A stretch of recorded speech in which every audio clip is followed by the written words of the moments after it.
Hello, I'm Aryan Tusha, and today we will do the second podcast with Majlinda Tafa. Thank you, Majlinda, for being here. Thanks for inviting me. So, starting from the first question, also the introduction, can you briefly introduce yourself and also tells us a little bit more about your professional path in the film and also in the creative industry? What kind of projects or work have shaped your career so far? If you can say a little bit more about How much this. time do we have? We I have think time. I think every person in the arts fields never does just one thing, so it's difficult to comprise their work or career path in one sentence or in a short description. But just to give a background of myself, so I work in the film industry, specifically in Albania, but also a lot in the Balkans, where most of my contacts are. For a long time, and currently I am head of international policies and promotion at the Albanian National Center of Cinematography. I teach film, but also art. In film specifically, I prefer to combine these two fields because they're both my specialty, my profession, what I studied, and I think they are very interactive and need each other in equal parts. I do spray painting, I play backgammon, I'm a mother and a wife. I don't know if I'm a good wife, but I'm definitely for a long time. And I'm also I'm involved in a lot of projects. Definitely, most of them are in the film field, but my expertise is definitely into mostly in networking, creating partnerships, possible partnerships, co-financing, and applications for film funds. So that would be, let's say, my where my daily work for many years, for 16, 17 years has been. It's so good to hear. It's like a long career and experience combined with a lot of things instead. So, saying about mentoring or motivation, what motivated you to become part of the Creative Mentorship as a mentor? So for me specifically, I didn't know about the program. It was introduced to me through a friend from Serbia who used to be the representative of the country in one film organization where I was also being the Albanian representative for many years. So we have a friendship in work, but also personal.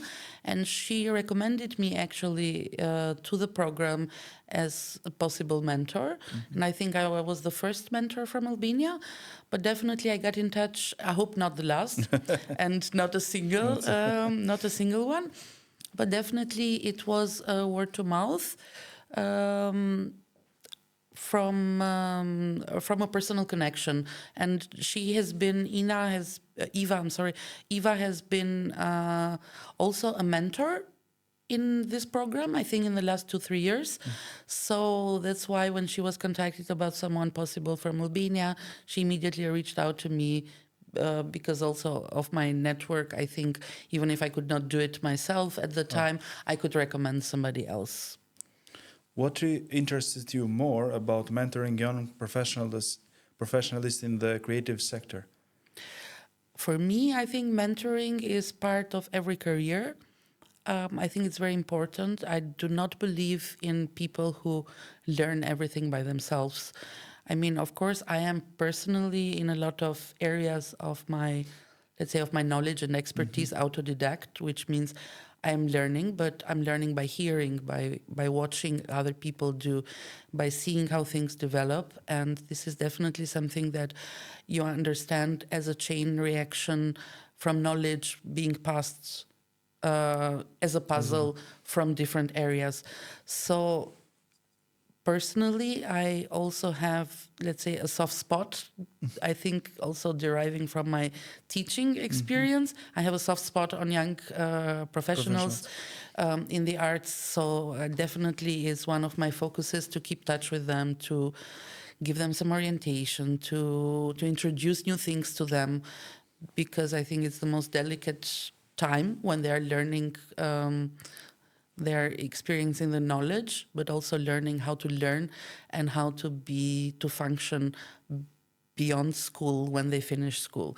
So I think this is one of the things that I consider most important, to keep mentoring, to spread the knowledge, because otherwise it doesn't make any sense to have it. Yes. So it looks like your approach is from your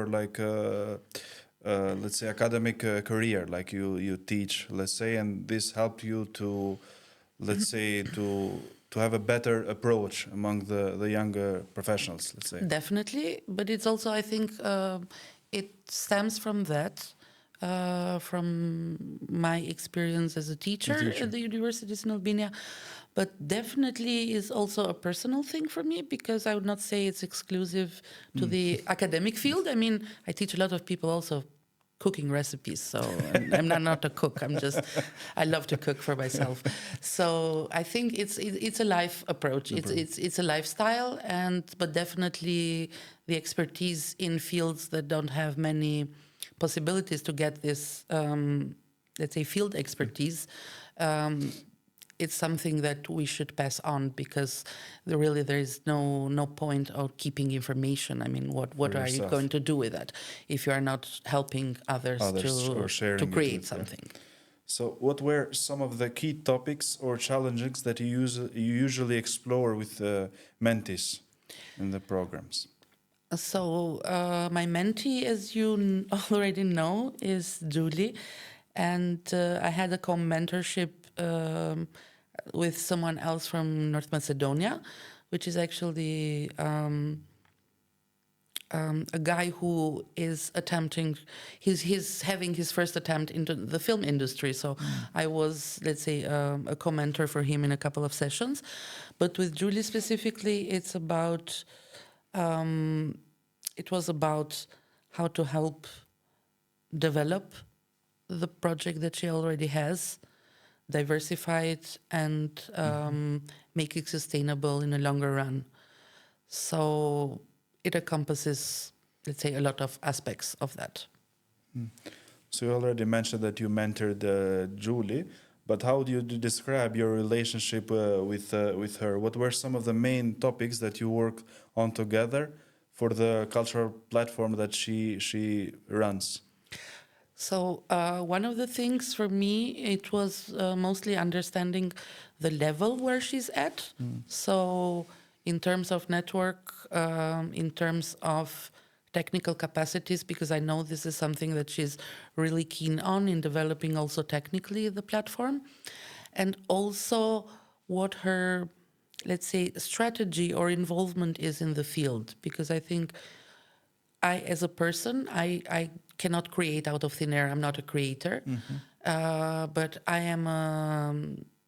I would say I'm a good strategist. I can help implement or help orient people in a certain direction, but I need for that to have the information, the overall information. Before. Yes. So if I don't have an overview of where you're at, what you're doing, what can you do, which is the most, I think, important thing, I cannot help guide. But I think in the first sessions, we cleared that. So I got an understanding of what the platform is about, what Julie is about, her, let's say, dedication to this project. And I would not even consider it a project anymore. I would say it has developed a lot further for her. So that is kind of how I approached it with her. Quite interesting. So from your personal perspective, what kind of development did you observe during all this mentoring process with Julie and Almanart? So I think the last developments where I have also been invited, I could not be part of a lot of them, but I know that Julie is very proactive and active. I think she will forgive you. It's yes, okay. so I'll we'll meet again. So it's a lot of times. She knows where I live. So it's definitely, I think, the approach of looking, of understanding that some things are very difficult to reach at some point, that not failing, but obstacles are part of the whole thing. And I think that it is very important to reach the conscient point to accept this as part of the entirety. Because idealism, but specifically in business-oriented projects, or projects that are supposed to live by earning something, by making, let's say, some money, it's very difficult to approach only from the idealistic point, I think, because that's where the possible failure lies. So I think also despairing at some points with right, so being right,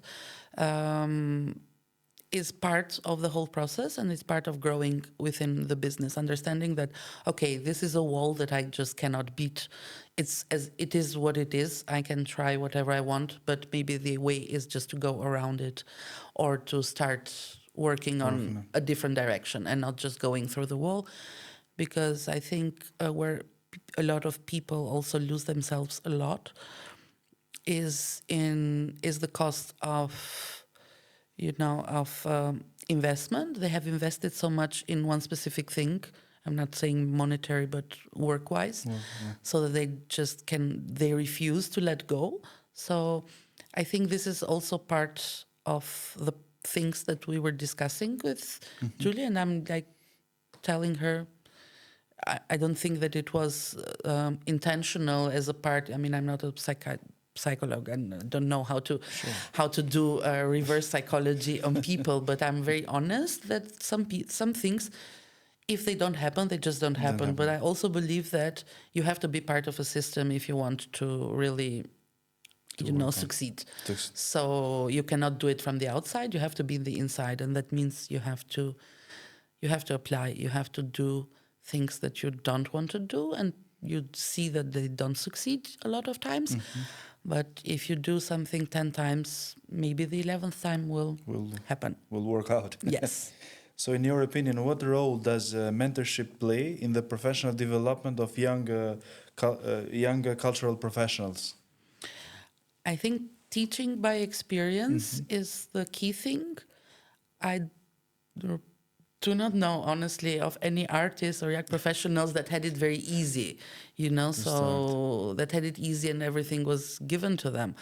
So, and it's never a question of just money about doing things. It's a question of really succeeding and being relevant in the field that you're working with or working in. So it's definitely something that you need to teach by showing your own soft spots, by showing your failed experiences, by showing that you also have had the same problems and obstacles and struggles, and showing where and how you managed to surpass them. So it's definitely a question of being honest about your own experience with the mentee. With them. So saying that, why is mentorship so important for a young artist, for the creative industry, or for the culture in overall? So why will need someone to be mentored, let's say? Me personally, and I start always from a personal point, because, as I said, I'm not structured in this way and I would not know how to technically do it in a different way. But it is definitely. It starts with your own experience, and by telling things, I think, and by articulating a lot of thoughts. This is when the process happens in our heads, that we understand things the moment that we verbalize them. So I think talking, and specifically with people in new areas, makes you reflect on a lot of things, how things could have been done easily, and what things you should have not approached. and starting always, me personally, I start with the positive, but also keeping a focus on the things that I lost a lot of energy in my life and in my career or experience in different topics. So I think that is certainly something that makes you aware that you have a responsibility towards a mentee or a young professional to be very honest also with yourself. I mean, we're not saying the world is so beautiful. Please go ahead and spend every dime you have and don't expect anything back. I mean, it would be nice if it was like that, but it's not. It looks like raising a baby boy or a baby girl. It's, I think, even It's tougher because tough, you are yeah, talking sure. with a conscious person and you cannot mold them into something that they are not. They are already their own individual and they have already their own experiences. So you cannot just come from the outside as a mentor and say, oh, look at me, I've done it all. And it's so easy. So it's definitely, it's also a self-reflective process with a mentee or someone younger. True. So the Creative Mentorship program connects participants from across the Western Balkans. So why this regional perspective is important for the creative sector? Well, unfortunately, I think it's most important into our region because a very simple, let's say, concept. Unfortunately, the governments that we have, not necessarily governments in terms of people in the government, but really decision makers in our countries think of culture as a luxury that has to be like last on the list of 2 million other things that needs to be resolved, that are more important, like daily things like roads and prices and economics and this and that. And actually they never see culture for what it really is, that it is first, it is food for the soul. If people don't have culture, if they don't invest in something that is like spiritual, they're dead. It's just like, where does that, I mean, people have been creating art since they knew how to mark something or to make a point with a burnt piece of wood. It's in the Stone Age, yeah. Exactly. So people need it. It's not just a form of expression, it's a form of being. It's a way of being. Like, we are created like that as humans. And if we do not invest into this, into the young artists, into the people who, with their idealism, however foolish it might be, they continue this, let's say, this very important part of what we need in our society. I don't know how else, how we would be. I really applaud them for their idealism, for their strength in continuing their path, however it might look. But definitely it's something that we need in our everyday lives. And as I mentioned, to come back to, in countries that have like really existential problems still, culture is always thought after as a luxury problem.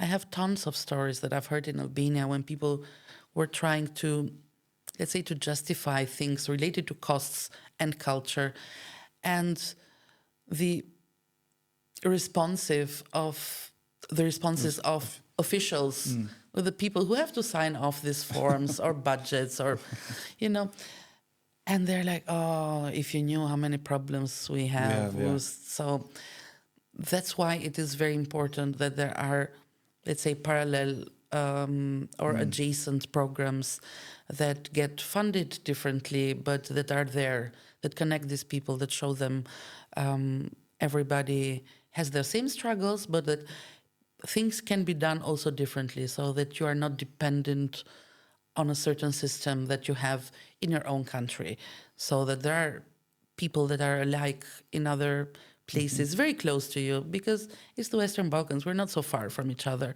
Not at all. It seems that we have the same problems. So, and this was one of the things that I could really notice during the mentorship program with the other mentees and the other mentors, that The struggles are the same, but also the way of thinking and the way of doing that these people are really, really invested and dedicated into doing. Very true. So, if you can add some reflections about the program, was there a moment during the mentoring process that stood out of you? Oh, definitely. And I'm starting with the worst. At the beginning, I was like, okay, when I was matched with Julie, I was like, okay, but I come from a different field, so what exactly can I tell Tell her? her. And I mean, okay, I'm a talker and I can tell her a lot of experiences, but can I really help her? And I think it, there was not an Edison bulb kind of moment, but I was like, okay, this is a person who comes prepared. So we established kind of a structure. And after that, I think it was easier Easier to because you manage. say, okay, we do it like this. You help me with that, but I can help you with that. So this is where we can exactly work together. This is where I can help. You think of other things. So I think it was a process, definitely 2, 3 key points, but also the moment where I kind of realized, I said, okay, this is a person who is not just, because that also happened, and I know some of them. It's part of a project just because, okay, I got accepted into this project and I'm just going for the ride, For the you know? yeah. And but someone who is really a participant, who is, and it starts from taking notes. It starts from being there. It starts from being correct with everybody's Small time. things. It's the small things that show the dedication and the participation. Because I know a lot of people, and I have tried to offer, not this structured mentorship, but a Advices different or way. yeah. And they come once, they come twice, and then the third time they disappear. So, because it's also, I think, the relationship, the chemistry, True. people are afraid of not appearing unknowledgeable or ignorant in some Ignorant. ways. So I think when you reach that point of respect about first the knowledge of each other, and certainly the point that you can expect a certain dedication from the other person to see that the other person is invested, and that goes both ways. I'm curious to know what Julie thought about this in my time, but We'll see it in the first I'll see it episode. on the first episode. But I think when you reach the point that you really have this structure from both sides, that you understand the involvement of everybody, and that you know that the person is invested and dedicated, I think that was definitely a key turning point in the relationship, but also into the mentorship, because you know that you're doing something correct and the time that you're investing is not something that will be Will be forgotten at the end at of the it. end. So, what did you personally gain from this mentoring experience as a mentor with other mentees or participants? A couple of things. First, let's say organizationally, how the program was created. Great. And I'm not wondering why it was running for so many years, because I completely believe that the organizers do believe in the project and what they're doing. They have gone through the steps themselves, so they have been mentees, they have been mentors, Mentors as well. but also having such a wide outreach of mentees and mentorships and mentors. I'm sorry, and what I really, really valued was the matching process. From what I saw in the meetings physically and online, but also in all the publications of the program, you see that the process is really, really dedicated, but not just matching people from the same field. It's like really thought after. It's like really discovering the goals of the mentees and what the mentors can offer. And I hope it was successful for, of course, for everybody. Also, this season that I was part of, but it's definitely a program that I think it is very successful, at least in the goal that is reached already, which is bringing these people together. I mean, the mentors, but definitely the mentees. I'm very, very sure that a lot of them will be in touch, continue to be in touch, and After. collaborate in certain In ways. certain ways, true. So, looking in more perspective, what advice would you give to the young professional entering the cultural and creative industries today?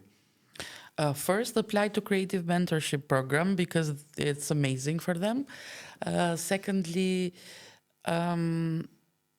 don't try to do everything yourself. Mentors come in different forms. They don't have to be 80-year-old experts from a certain Or field. as a title? So mentoring is definitely supporting. One of the things that I also always have told my students in Albania is try to keep up the groups, the people that you study with. Because of course, when you're studying and you have your own ideas and you're just expecting to leave and to start your own thing, when you're outside and you're like a very small fish in this industry, and I'm not saying that derogatory, please, by any means, but you're alone and you want to create on your own. It's difficult, and the first pass, the first time, and the first period after schools, that's when a lot of people reach their breaking points. Either they completely leave the fields, or other things happen. But definitely the form of support of mentorship is also with your own peers. It's with your own comrade in art, I'm saying. So try to keep up these groups of people that can work together, that can support each other. They don't need to do the same thing, but, be in touch, have the network, and apply as much as you can. I mean, I did my master's and finished in 2009. I mean, there was internet back then. I had a computer in my dorm in Germany, but honestly, you did not know about what was there in the world. And there were a lot of projects like this in the Happening, world, yeah. but it was not internet time. You could not find them from your own room in another In another country. country, yeah. So now, basically, the opportunity is to be in touch with people that are alike, that people that want to do the same things or various things in the field are there. And you have to be smart about also what you're doing. There are so many opportunities that people can follow in their early 20s, even in their 30s, because then life starts taking place and yeah, it just happens, You let's never say. know. So in the time that you are still, you have the energy, you have the feel, you want to explore, do it as much as you can, travel as much as you can, take part in every possible program that you can, apply everywhere if it does not cost you anything. So Big letters apply. be glad. There are fundings everywhere in all the world for different things. So I think it's very important to be present and to be online, not see internet and in this case as a tool to develop yourself, to see new things. I mean, me at my time, I would sit in a library and just watch art and films and paintings and sculptures because you cannot Non-stopping, see yeah. them nonstop. Yeah. Now you have the internet as a possibility to physically go there or to see things that you could never reach Yeah. until 15 years ago. So it's definitely something that you have to take full, let's say, to use completely as much as you can and be present everywhere you can. True. So, how do you see mentorship contributing to stronger creative communities in the future? Like the process of the mentorship, how do you see it? I think just starting from the last point and the previous one is just bringing people together. Together, yeah. At a point, it's just as simple as that. I've seen it in many networking events. It's not that people, even if you find these networks, you just don't approach them, by never having been there. But if you bring people together, even if just for one day, they will exchange contact. You kind of force them to create the contact. And I think it's just the icebreaker for people to get in touch. So I think this is the most important thing, is just getting people together in one room. Thank you a lot, Majlinda. I was also a student today learning from you. It was a pleasure having you here today. Thank you very much. I do hope a lot that the program continues and a lot of people can be part of it and profit and benefit. And Sorry, benefit from not it, profit, yeah. but True. benefit for it. True. Because, well, in Albanian is the same word for Yeah. both. So that's where the mistake comes from. But definitely that, I mean, I will be in touch with my mentee. We're already friends, a little more than professionals. Working in a adjacent field, but definitely having a common goal, but also just keeping in touch, informing each other, which we already do beyond the program on different things, on calls, on events, on networking. It's just part of it, but also really simply just be in touch. It's very meaningful and very helpful, not only for the mentees, but whoever wants to Be part to of apply it. to the Yes. Creative Mentorship Program. Thank you a lot and Thank good you luck. for having me. Thank you.